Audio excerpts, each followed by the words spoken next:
I'm making this video to explain the final project that you're going to do for class, and some of the particulars about how to handle that.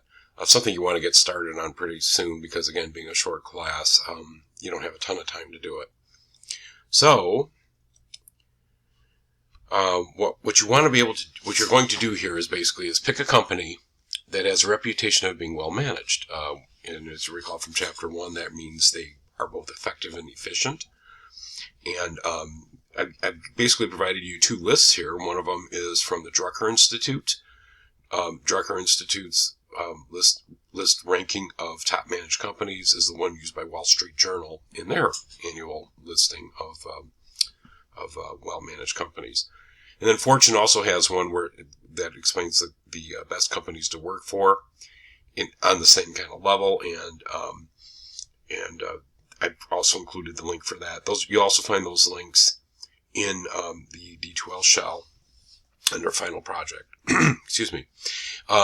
And then what you're going to basically do is do some research on it, the company, look at several different aspects, and based on the concepts that we've learned in class, you're going to answer yes, you agree with this, or no, you don't agree with the assumption that they're a good company and a well-managed company.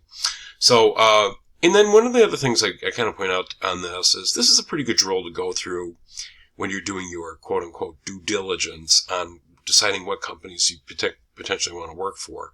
And assuming that you can get this kind of information about those companies, it can be really beneficial to do a lot of research before you actually say, yeah, it seems like it's a company I'd want to work for or not. Now, that's not the only thing to be thinking about here. I mean, we're painting with a little bit broader brush, but it's a good exercise to go through, because I would call this due diligence of deciding whether you want to work for a particular company or not. So you're going to take these skills outside of class. Okay, so the way you're going to do that is, and the research that you're going to do is, you're going to pick 8 of any of these 14 questions, basically, and answer those to support your argument one way or another. I say a minimum of 8. You can do more if you'd like. The reason I put all these in there, and if you read these questions pretty closely, they're all topics and they're all objectives of what we're trying to learn from the Management 121 class. So, not surprisingly, it ties directly into the classwork that we're doing, okay? So you're going to basically, when you've done all that research, you're going to produce a paper that's 4 to 7 pages long, and it's going to be single-spaced, one-sided, in the following format. You're going to produce a summary, kind of an executive summary of your position. Key findings are basically the answers that you have for every one of those questions that you're answering to support your argument.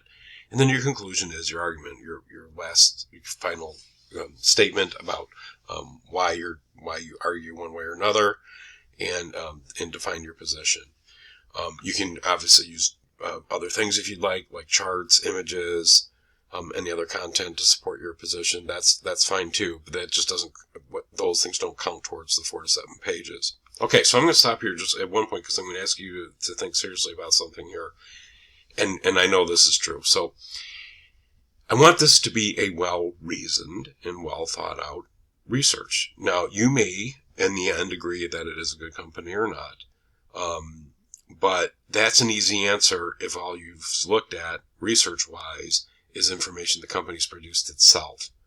No company goes out there and says, yeah, we don't know what we're doing, our management's horrible. You're not going to get that kind of take on it. So if that's what you're reading, you're not looking at a very well-reasoned, you're not presenting a very well-reasoned argument. So if you're going to say positive, you're almost going to have to say, well, let's start by assuming that they're not, and then find reasons to believe that they are. And if there's a counter argument that says that they're not, then you have to take that in consideration when you draw your conclusion and make your argument. But if you just follow the company's research and the company's information that they produce, it's obviously going to be yes. And if that's what you're hearing, that to me, that's not a very well researched and presented argument. Okay. So on the way to get there, you're going to do several different things. the first thing you're going to do is actually choose a company. And I want you to do that by Wednesday, April 6th. And you just submit it to me in a D2L email. The 3 companies that you're interested in researching, I'm going to respond to you with one of those 3 companies. By the way, put them in order that you really want to do them. So they're not just like any 3. Here's 3 companies, any one of them are fine. Say I really want to do number 1, number 2 is number 2, number 3 would be okay, but not my first choice. All right. So I'm going to try to honor your first choice. The only reason I'm going to throw it back at you is if you say, you pick a company that I think would be really, really hard to research well. Right. And I will get back to you on that. Or, so I'm not trying to determine which company that you go after. I just want you to get through the project with relatively unscathed. So I don't want you to end up like having to do way more work than you should have to. Okay. Now, Wednesday, April 20th, we're going to have a one-on-one. It's your research gut check with me and says, okay, I've been doing some research. This is what I'm finding out. This is, these are places I've been able to look. Here's the questions that are easy to answer. Here's questions that are not easy to answer. And we'll have a discussion about that, and maybe I can help you out with that. But mainly I want to make sure that you're on track to getting done. And then a week later, we also going to have a one-on-one, and you're going to say, here's my conclusions that I think I'm going to draw on this. We'll have just a preliminary discussion about that. Obviously, before you don't have to have written the paper at that point, but, just here's what I'm thinking. And I might ask some questions. And again, helping you, guide you to the best final project that you can produce. Okay? So, the deadlines themselves, as you see them listed here, you don't have to do them, you have to do them by then, but you can do them before. Okay, so I'm not holding this to any particular schedule. I just want to make sure that we get these particular things done by that deadline. It could be before, okay? And it's your responsibility to set up with me the one-on-one meetings, those 2 that we're going to have, and well prior to this date. So send me an email, D12, with 3 separate times you can meet in kind of the normal drill here in the virtual office during normal business hours. 3 distinct separate times that you can meet. One of those will work, and we'll set it up and we will meet then. Okay? So this is where you get your grade from. And this is how I actually grade the projects themselves. So, the very first thing, obviously, is you want to have clear and logical presentation of facts, support your conclusions, really do a good job of presenting your argument. That's worth 30% of the grade, of the overall grade. But this is really important to me. I want you to clearly reference things that we've learned in class, whether it be from the text or the micro lectures I've done, or some of the videos, or any of the content that's in our class shell. Make sure you reference those things, because that's going to bolster your sense of understanding how this connects to what we're trying to learn. Okay. I want it to be a professional presentation, devoid of grammatical and spelling errors. That's worth 15% of the grade. Proper citation is required, so that typically you can choose footnotes or endnotes, and you can do a bibliography. Well, you have to do a bibliography. Make sure you do those. Citation guidelines are available through Open's Library. I believe I have a link under one of our class modules, class documents modules. Okay, and if you don't find it, or you're not sure where to get something like that, I can help you with that. And punctuality and readiness for those timeline checkpoints, I consider that to be very important, because anytime you're involved in a project in the professional world, you have to be prepared to talk about it at any given time with the people who are sponsoring you, or your boss, or whatever.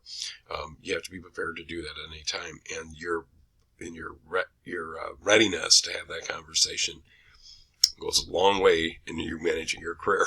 So these are good things to learn. You're going to take these things with you outside of class. Okay, so I want to show you real quick in D2L where these things are and what I'm talking about, just in case you're a little bit confused about that. Just give me one moment. I'll be able to open it up. Okay, so you're going to find all this under Final Project. There's a module under there called Final Project. I put all the documents and that kind of thing out there. It's sort of buried down in the middle here. I apologize for that, but this is where it is in our content table of content on our content screen under D2L. Okay, so it's under Final Project. That's where all these things are. A Word document that explains everything, the project timeline that I just described, and the links to those two websites you might want to go to help you pick a company to research. And then when we're done, ultimately, I want you to turn it in. Right now, it doesn't show as being open, but you're going to drop your final project paper into this assignment folder here, and that will constitute doing that. That has to be done by Wednesday, May 11th at 12:30 p.m. Okay, I know that's a little bit different time than I normally do, but I just want to make sure that you're aware of that. Hopefully that if you have any questions about this at all, please let me know. This is not a time-consuming project. It really shouldn't be. If you pick the right kind of company, it won't be too hard to do the research.